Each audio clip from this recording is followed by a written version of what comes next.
Hi,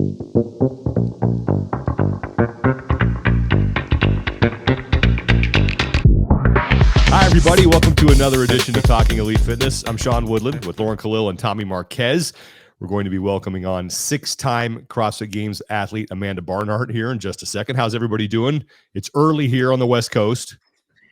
So I just finished Early up my for morning you guys. coffee. I already got a workout in. I know. You've done more before what, 9:30 than I do all day. Yeah. Ooh, what's your mug, Tommy? The officiant at our wedding, Adam, a couple of years ago sent a Christmas gift around to a bunch of friends. It's just a mug with his face all over it. Oh.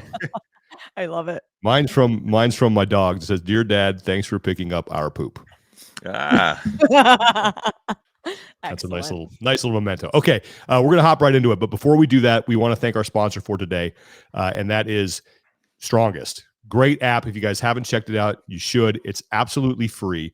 What Strongest does is it helps you attain a higher level of fitness and achieve more goals by reverse engineering the desired end state of each workout and delivering step-by-step plan that you can follow to ensure that you reach that end state. So it's the only app with personalized pacing guidance that reverse engineers a timeline to guarantee that you achieve a specific goal in service to your training plans.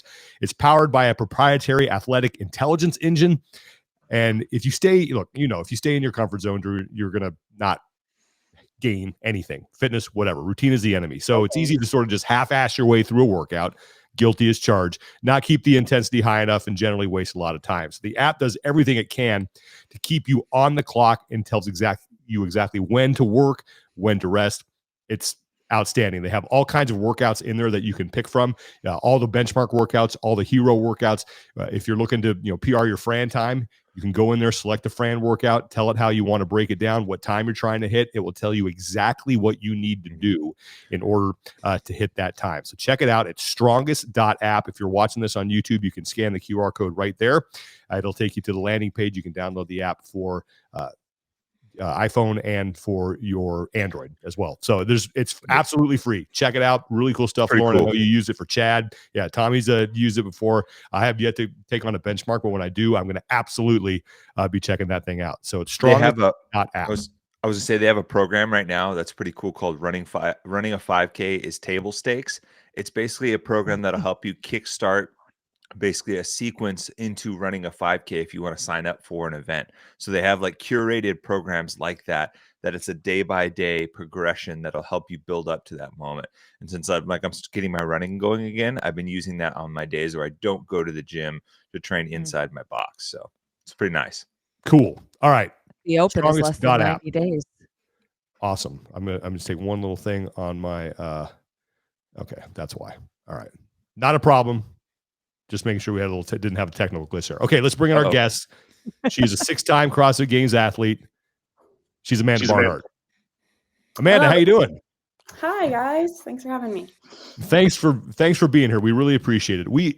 You've had a lot going on, and for various reasons haven't been able to. Of the year. Yeah, that's understatement right there for sure.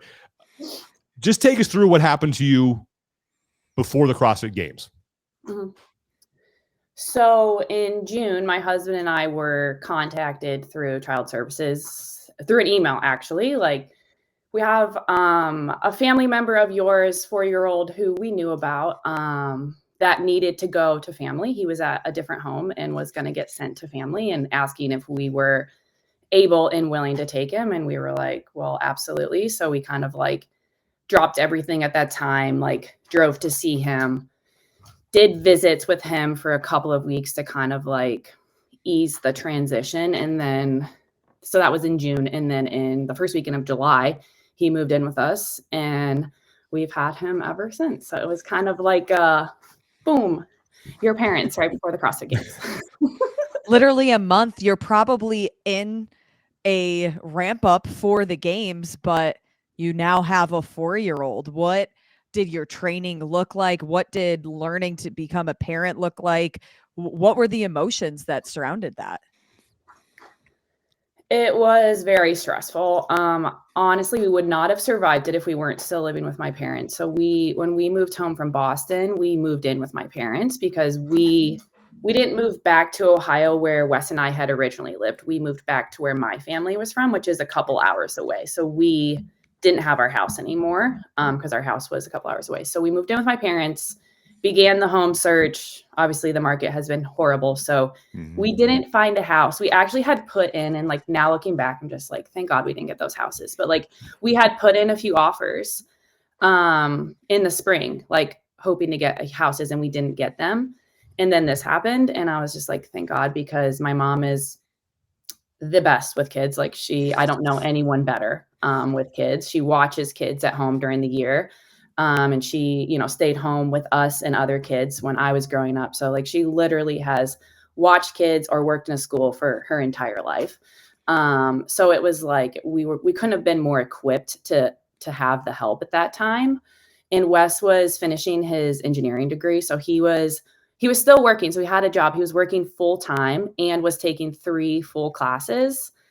And I was training for the CrossFit Games, and we got a 4-year-old. So it was like the absolute worst timing, but like there was no, like we would never, ever say no in that scenario. So it was just trying to find like a routine with my mom helping during the day, me trying to get home earlier. So really what changed for me was sleep obviously changed. It was a big transition for him. So he was sleeping in our room, not in our bed, but in our room. So he was waking up a lot and just like, and also like this just happened right away, but like I was like sleeping half awake because I was like listening for him because I was worried. So I was not getting good sleep. And like for me, I feel like I'm more sensitive than most people. Like if I do not sleep, I am just useless. Like I can do 1, maybe 2 days. After 2 days, I'm like, I'm in tears. I can't train. Like it's just awful. So sleep was a struggle. Obviously, I was super stressed just because like we're trying to just revamp our entire lives. Like our lifestyle was a lot different than what he was used to. So there was a lot of rules. There was a lot of discipline going on. It was kind of felt like constant discipline at that point, just because you kind of have to be hard at that point when you're trying to make a change. Like now it's totally different, but July, August, like those months were like really, really, really hard. We just felt like we were constantly doing timeouts and just stuff like that. So like that was just emotionally draining because you feel bad and like you feel like you're failing and just like, I would always look at my mom like, what do I say? Like, I don't even know what to say. Like, like, what do you say to a 4-year-old in these scenarios where he's like acting out and, things are just like shit's hitting the fan, which feels like every single night that was happening. So it was like, I can't like even fathom doing that without her because she was just like able to help us. And she had basically all day with him when I was at the gym to like be one-on-one with him, which was really, really good because she's just amazing. But I would rush through my training because I felt guilty and felt like I needed to get home. So gosh, the people that were training with me were just like such troopers because I would just like come in like super frazzled, like read everything on the whiteboard and just like try to get through it and like try to do the most important things first because, you only have so much energy in a day. So like, do the Metcons and do the aerobic stuff first and then just like get through everything else. But it was definitely rushed and not, like games training is hard no matter what, but it was just like, and I wasn't doing the extra thing. So like I wasn't going out and getting on a bike in the afternoons or evenings like you normally do that in games training, but just like I wasn't doing those things. So yeah, I feel like I just rambled, but it was just like it was hard. Yeah. No, and to kind of add to that, and this, it's hard to explain to I used to work in a foster and adoption care agency that worked primarily with relative caregiver scenarios. And one of the things that we saw that was a major hurdle for a lot of people at the time was you kind of jump right into it at times because it's not always this like slow ramp up like with a traditional, I guess, family growth scenario where you have, the infant stage and the toddler stage, and this human slowly grows into this relationship. And suddenly a lot of times you're just like, it's almost like thrust upon you. And it's like this really hard jump into the deep end. And I know you said that there was, no question, obviously, but what were the conversations like? Like, what was the preparation process in terms of you guys? These are the things that we need to iron out in order that this becomes a absolutely no questions asked. Let's do this.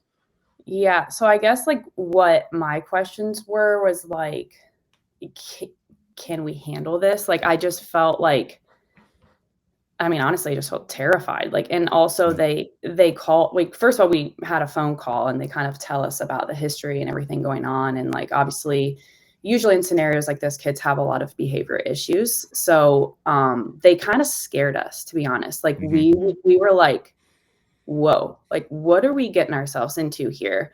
I don't know if we can do this. And then I went and sat down with my sister and my mom, and my sister is a special ed teacher at the high school and has dealt with kids of all different struggles her entire career. And my mom has done the same.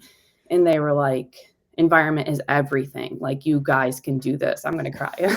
But like, it was just like, you know, it's all about loving them and showing them that it can be different and like they can be molded.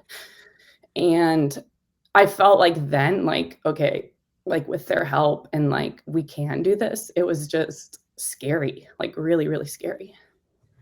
I've always maintained that I think CrossFitters are uniquely prepared to be parents because they're used to going in like every day and getting their just butts handed to them. But there's always that one thing. They're like, hey, I did that really well. That made it worth it. For you, and especially in the early stages, what were those moments that you said, yeah, okay, I'm doing the right thing? So like when we first went and saw him, like we went and saw him where he was at, and just like Wes just like looked at me and we were like, we're doing this. Like, he was not in a bad environment at all, but it was just like, we knew what we could offer him and what we could do for his life was just huge. So we were like, this is a no-brainer. So that, and then just like, you know, we weren't sure what to expect because like, you know, are we going to be able to take him places? How bad is it going to be? Because from what we heard, it was going to be really bad. And then, you know, once we got into it, it was not as bad as we thought it was going to be. So we were able to take him to the gym. We got him in CrossFit Kids, I think within the first couple of weeks of him being like, probably the first 2 weeks. And it was just like, he's probably never worked out in his life before, like had never seen people work out, had never, and just getting him, and he's high energy, like he is super high energy. So just like being able to do that for him right away was just like, wow. And like my parents have a pool, and this was probably the coolest thing. Like I think he'd been in water before, but he had not swam. And his first visit, he came and he was just so curious. He was a little scared at first, but just so curious on like to swim and just so determined. And then, gosh, within just days, he was like swimming across the pool with his floaties on, of course. And then a little bit later, we had him swimming across the pool without floaties and just like swim. By the end of the summer, before we closed our pool, he was swimming to the bottom of the pool and getting like stuff off the bottom of the pool. Like, this kid is an absolute fish. Like, I think he's going to be a swimmer, which I'm like, I don't want kids to be swimmers because swimming sucks. But, like, it was so cool to see his drive. Cause like, you know, as an athlete, like I saw him like so freaking determined to get to the bottom of the pool. Like he just wanted his floaties off to go to the bottom of the pool. And he was trying so hard. And I was just like, my mom just looked at me and she was like, that kid's got drive. You cannot teach that. And I was just like, yes, like this is so good to see. And those are the two things that it sounds weird because you said you're like, I don't want him to be a swimmer because it sucks. But those are the two things that like, that's kind of your area, right? Like you're a collegiate swimmer, you're a professional like CrossFit athlete, and you get to see him kind of step into those in a way that provides a little bit of structure, a little bit of exploration and curiosity for him, and you start to see him flourish. I have to imagine that's I don't know, not maybe even for selfish reasons, but that has to be something that fuels you even in the midst of a really tough games experience if it's not going as expected. Yeah. And it was actually really cool. So we weren't sure like if we were going to get to bring him to the games. Like we would try to explain, like when we said I was going to work, that I was going to the gym and like, that's what I do for work. And like, he did, you know, he's like, my gym. And I'm like, yeah, the gym that you go to. Like, so we tried to show him videos and stuff, like, so he could kind of get it. And like, you know, some stuff in the Coliseum so he could see like, that's me out there. And so we did end up bringing him to the games. It was a very much last minute decision because we just weren't sure. But my mom was like, I can handle it. Like, it's going to be completely off your plate. Like, he'll stay in a separate hotel with me. we'll come and see you every day, so you'll get to see him, but like it's not going to be your responsibility. And just like knowing that he was there.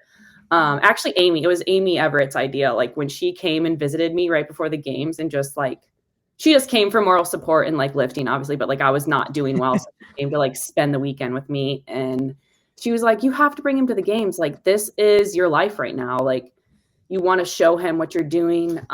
So yeah, it was such a blessing, like that we ended up deciding to do that. He got to be there, literally became best friends with everyone. I don't think you guys ever got to meet him, but he's just like the most outgoing social butterfly in the world. So he had the best vacation of his life.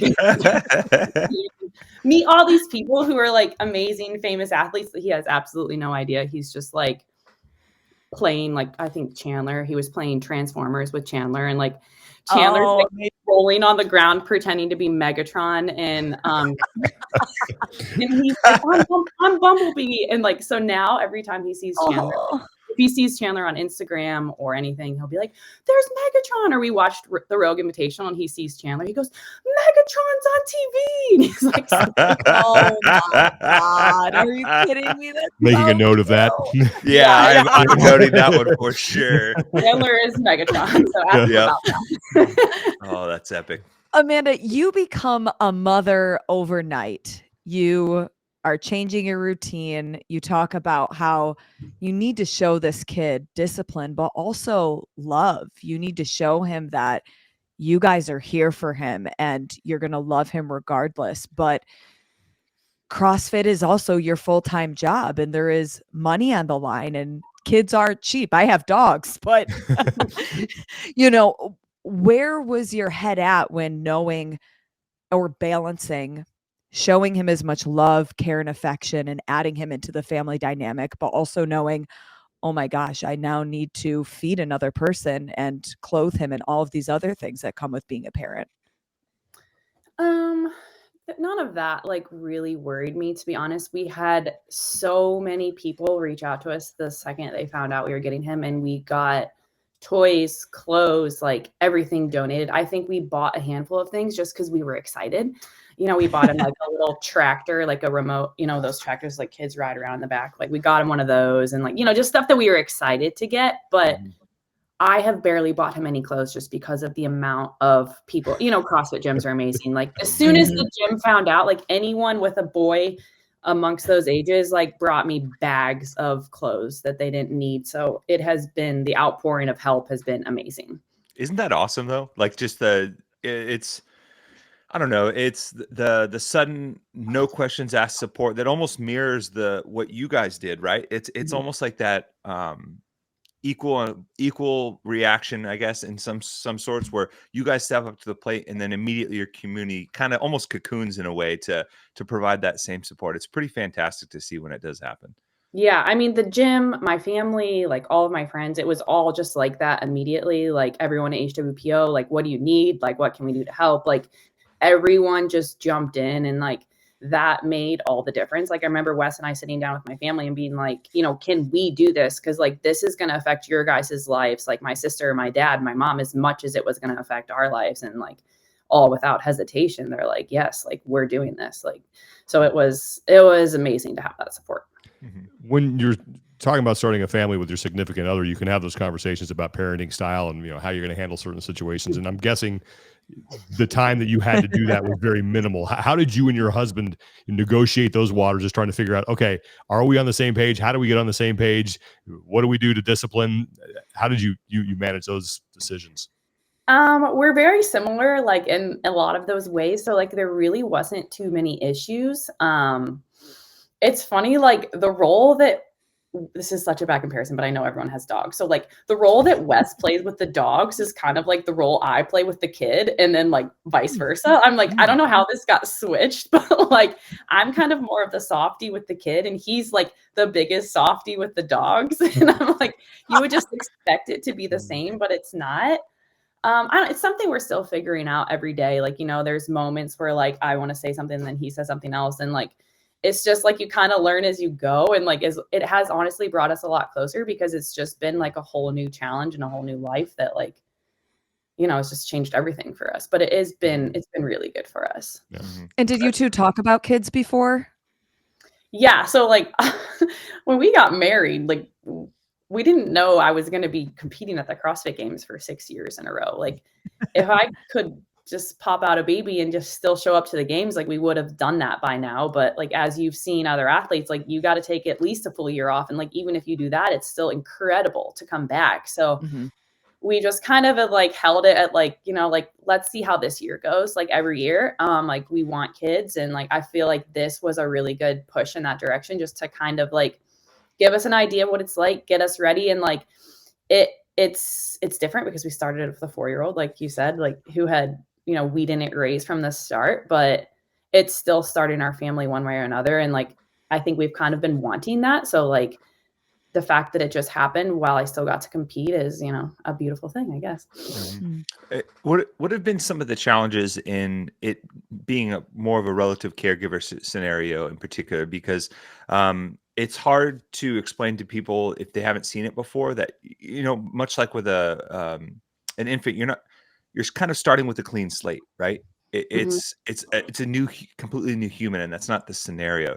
Regardless of what the scenario is for you guys, there is an existing relationship. Is a history. There's a background that is Mhm. involved that's now coming in. And sometimes you have to work around that. And I'm curious if there are any obstacles in that regard that you guys have worked through and been able to kind of, I don't know, impact in a meaningful way. I think that just like, I mean, being vague about this, but just like Mhm. we didn't have much of a relationship beforehand. So we knew about him and had met him like once or twice, but that was pretty much it. So from that standpoint, we didn't really have to like switch roles because he didn't remember us when Yeah. we got him. So that was easy. For us, I think the mindset shift was hard because it's like, family member, because we know like family Mhm. member to parent was just weird for us to like take on Yeah. that role, and also being respectful of the family that he came from, and trying to build that relationship. So, and I think that's been the best blessing in this, is like it is growing our family and it is making our family closer, and like things that we wouldn't have done before we're doing now because of this. So I'm looking at all of that as a great thing, like bringing people closer together that would not have been close otherwise. Mm. Mhm. I think being a parent, at least for me, has taught me more about myself maybe than I expected to learn. And I'm wondering if there's what lessons you've learned about yourself going through this process. Just like, I mean, we know this, but like being an athlete, you're selfish, and like trying to switch that has been like, some of it's automatic and some of it is not. Like, like some of it I just automatically sacrifice and I don't even think twice about it. And it still sucks. Like, when I get woken up in the middle of the night, like I'm not happy about that. But or, constantly feeding someone, or someone constantly begging for your attention, like things that you're just not used to. But it honestly has been easier than I thought. Like I literally asked my mom, like, because I'm just not that, like, my mom and my sister are like just super nurturing and super selfless, and they're just that type of personality, and that's just not me. And I'm like, can I even do this? Like, do I even have that in me? And they're like, yes, you do. And I'm not sure I really believed it until I saw it just happening naturally. And I was just like, wow, I can do this. I do have this nurturing side, and this, it just automatically happens. And like, I didn't know that about myself. Mhm. Well, and I just think seeing, and again, on social media, we see such a small bit of what reality is, but the content that you do post of him, he just has this genuine smile, and you can see that he's in this loving environment. What has like being a mother been like for you, and being able to have that nurturing side come out and adding somebody into your family? I think it just adds even more perspective. Like every year I've competed, I get more and more perspective on like what's important and what's not. And this year has just increased that even more. It's like, it just, at the end of the day, it doesn't matter. Like the people matter in your life, and like that's really what matters. And you're doing what you love, and you're living a life that you love. And like this has just made that, a million times more important. And I think it, as hard as it was, it took the stress away, because it was like, he doesn't care about any of that. Like, he doesn't even know what's going on. Like, he's just like, I mean, he kind of was like, you're out there trying to beat your friends. Like, he would say that, but like, otherwise he has no idea.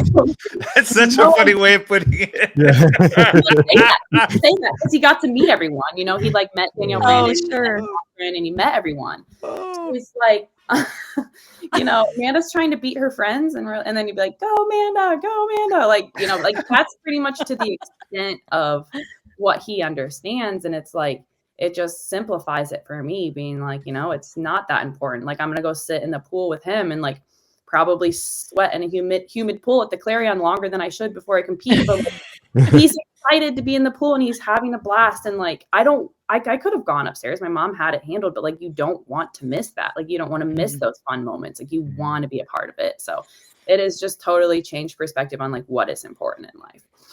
I want to get in, you know, to what you're doing in your training and stuff, and what your plans are, you know, moving forward and for next season as well. But before I do that, there are some people, I'm sure there are people out there either watching or listening to this who are thinking about fostering, thinking about adopting, and are unsure about whether they're going to be able to handle it, whether it's the right choice for them. What advice would you give to those people?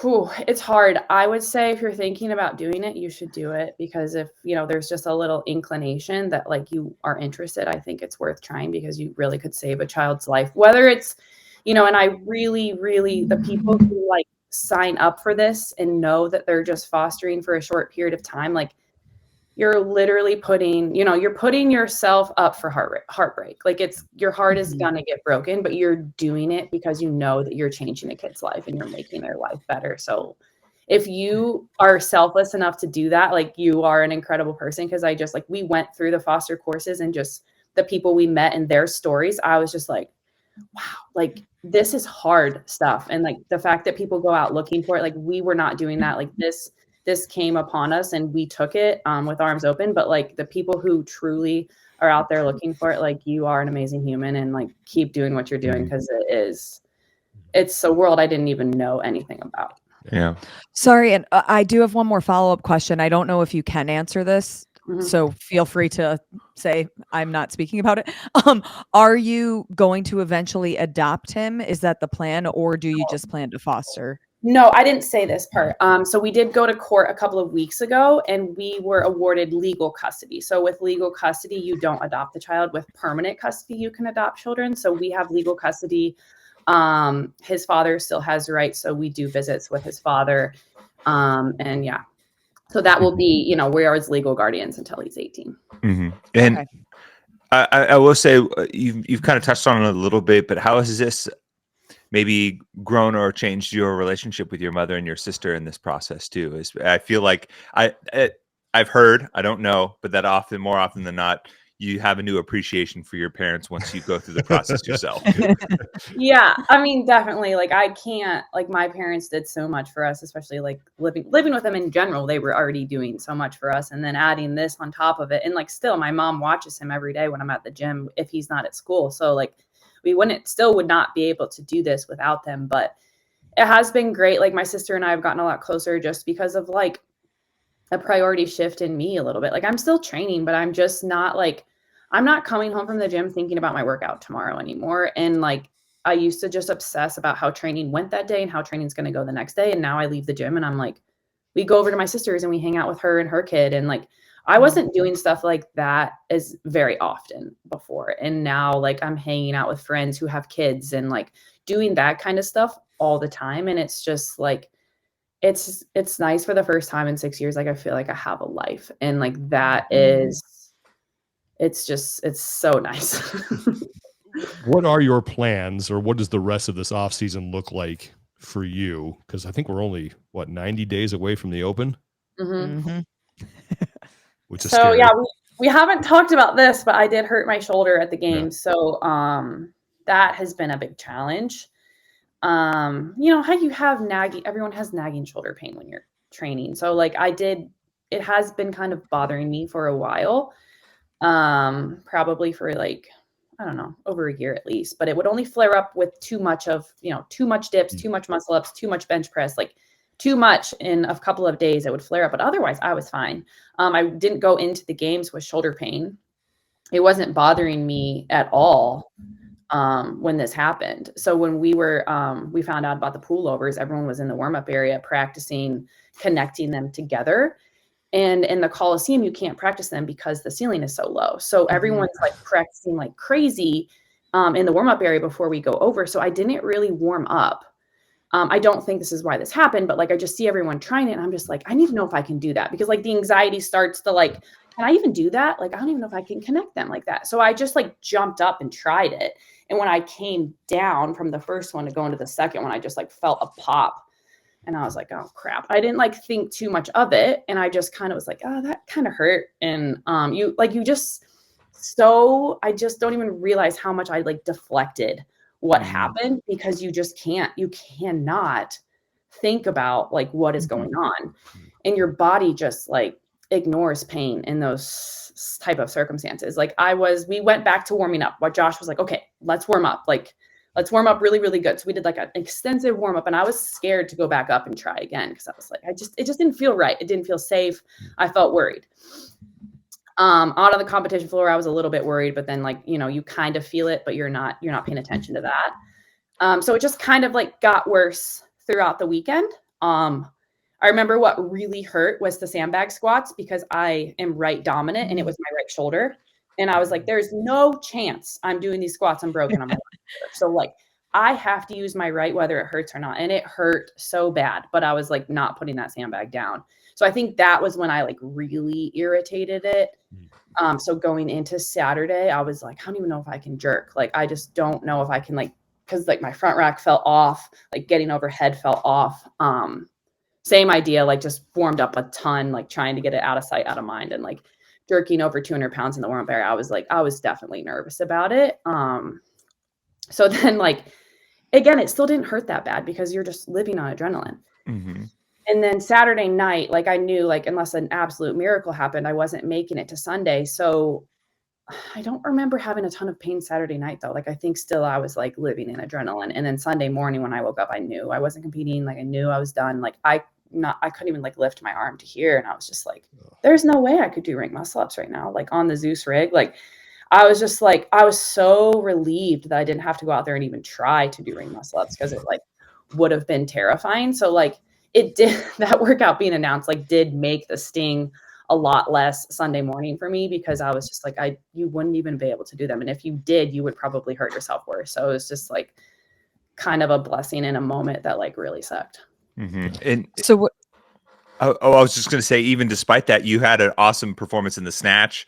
And it looked like one of the things that did go well. But how much does being a PT act as a blessing or a curse in those moments? Because I'm always curious, because you have I don't want to say maybe a deeper understanding of the mechanisms that are going on when something like that happens within your body, and how much do you have to then turn that off or let that ride if it helps? I was 100% in athlete mode, Tommy. Like, I didn't even think you just tore your labrum. Like, did not even cross my mind for even weeks after the games, because I was just still in denial. Like, it's just flared up.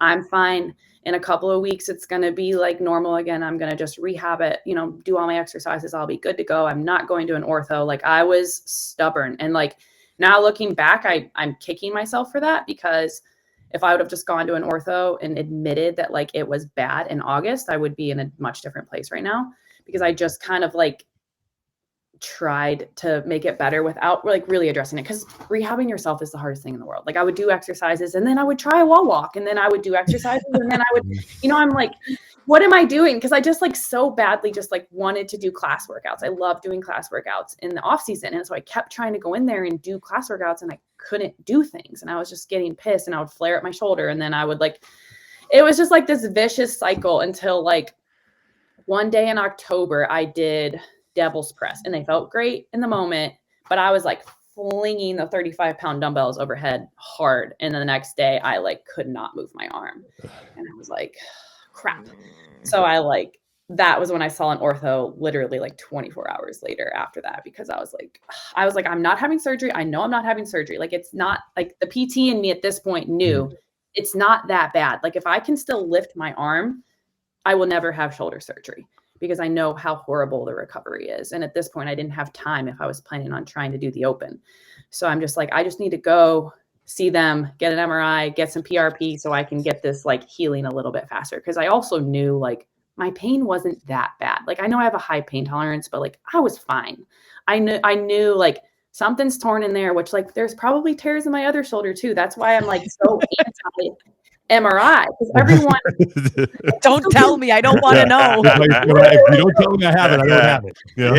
Out of sight, out of mind. like, it's this horrible thing that I just do. And I my foot's been injured since 2010 and I refuse to get an MRI on it because I'm just like, I'm not having surgery. So why do I need to know?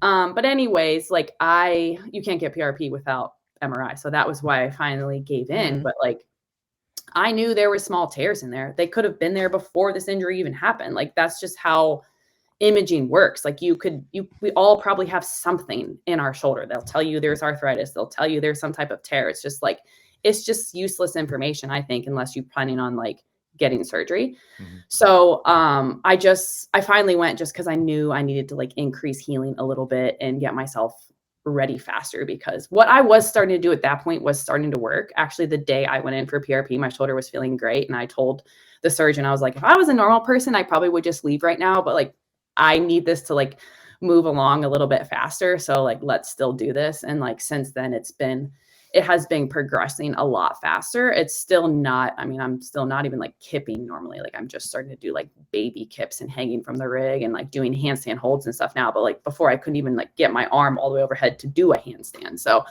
there has been a ton of progress. It's just, I still have a long way to go. But speaking to that, was something that I really appreciated. This was maybe a month ago.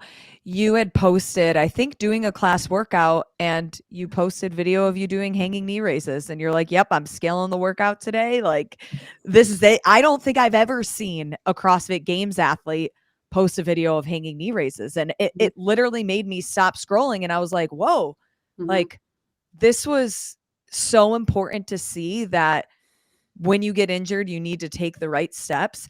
When speaking to that, do you feel like you are on track to get a competition in before the season begins, or just be ready by the Open? Or what is your timeline when you look at where you are now and where you need to be? I think the Open is more of a realistic goal at this point. Like I was hoping to be able to do Wodapalooza as a team. But it's almost December and I would have to be able to do muscle ups by January, pretty early January. So I just don't like, could I do them? Yes. Is it smart? No. Like I could do a strict muscle up today. I'm not even strict, doesn't scare me as much because you have more like control. But I know it would flare me up a little bit. So I just like, I really, really want to be smart with this. Like as much as I want to compete, like it's gotta be smart. Mm-hmm. But one thing you did do is you ran a 5K, right? Or half marathon. Sorry, I caught myself. You ran a half 5K. marathon. That was Sean. That was me. I ran the 5K. Sean ran the 5K. Games athlete runs a 5K. Such an accomplishment. For people like Sean and I, it is. Yeah, for me, man, that's check that one off. Never doing that again. Hey, but what was that training like? I mean, you mentioned that you had a foot injury, but I guess that it was okay for 13.1 miles. And but was that something unique or fun or something that was enjoyable for you now that it was a slight shift? Yeah, I mean, I love being outside, especially in the fall. Like fall is beautiful in Ohio, so like I love being outside every day. Like the training was fun. I enjoyed it. I did. So like my left ankle has been an issue forever. Like that's the one I hurt in 2019 pretty bad and like has just been an issue. So I do know it's weaker. So when I started leading into the games, obviously everyone's doing a million double crossovers and practicing triple under. So like everyone's Achilles hurts going into the games because they're like in panic mode of practicing all these different jumps. So like my Achilles was already hurting. It's my other Achilles because I'm like compensating because of my bad ankle. So that was kind of an issue going into the running, but I just didn't care because I needed something. Like I needed to do something. So I managed it. I don't think I missed any. I think I might have missed one run like through the whole training. So like I was still able to run. I would just get like pretty bad Achilles pain like in the middle of my run. So like since then I have not ran. We've just like really rehabbed while doing my shoulder, have been doing my like Achilles and ankles too. We have just recently started to introduce running again. So I think that they're doing pretty good. So it was a good distraction from like, I need to work out, but I can't be in the gym doing what I want. So like I got to do something, and it was honestly a lot of fun. It was not as bad as I thought it was going to be. I think I went a little too conservative, just thinking like, my body's going to shut down, but I started to feel like really good at the end. Yeah, it was fun. It was cold. It was really cold that day. It was like in the 40s and kind of like a rainy. It was like probably the coldest day I'd had from my training. That was, race day, but it was This is how we know you like suffering. Yeah. All I needed to hear was you say, I think I went out too conservative, meaning you're like getting towards the end. You're like, I got more in the tank here. Like I can do this. Well, this is funny. So my husband, like it was on like a path in Cleveland that kind of like went back into the city, but it was like, I don't know, it's technically a bike path, but whatever. He like, I think he walked. So he got on the path and walked like a couple of miles to meet me, and then was going to run back with me on the way. And then our friends, two of my friends met up with us too, because there are CrossFit gyms like really close to there. And they start like running with me, and they're all like chit chatting. I'm like looking at my pace. I'm like, whoa, we're going way too slow. Like, see ya. And I just like took off and started running and like left them in the dust. Like the whole point was for them to run with me, and like ended up like my last couple miles were by far my fastest miles. I was just like trying to run people down and like get my average lower, because I like suddenly after 10 miles, my Achilles started feeling great. So you're going to be going for, assuming you're healthy and able to compete, going for your 7th appearance at the CrossFit Games. Where do you think your ceiling is right now in your career? I mean, I was just like, how old am I? I'm 32. So like, I'm definitely getting to the point of my ceiling. I know people like still do incredible in their 30s. So I'm definitely not letting that limit me. For me, the hardest challenge is recovery. So like just being able to recover to go hard. Last year I was like, when I switched to HWPO, like we started hammering training in November.